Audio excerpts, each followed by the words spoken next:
तर आज मी आलेलो आहे पुणेला. आमच्या न्यू कॉलेजचा फर्स्ट डे आहे. तर आमच्या कॉलेजचा टाईम 9 वाजता आहे. तर मी फ्रेश होऊन रेडी झालेलो आहे. दादा मला सोडण्यासाठी येतोय. तर मित्रांसोबत कॉफी घेतली. नंतर क्लासमध्ये सगळे बसलेले होते. तरी आज आमचा प्रॅक्टिकलचा दिवस होता. सगळं काही प्रॅक्टिकलचं झाल्यानंतर थोडी मजा मस्ती. अक्षय आणि करण हे दोघे नंतर कॉलेज सुटलं. मग आम्ही हॉटेलला जाऊन थोडासा नाश्ता केला.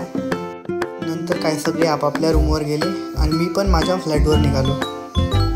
फ्लॅटवर आल्यानंतर मग प्रॅक्टिकलचे पेपर्स लिहिण्यासाठी दिले. थोडीशी आईस्क्रीम खाल्ली, जेवण केलं. नंतर थोडीशी बाहेर फिरायला गेलो.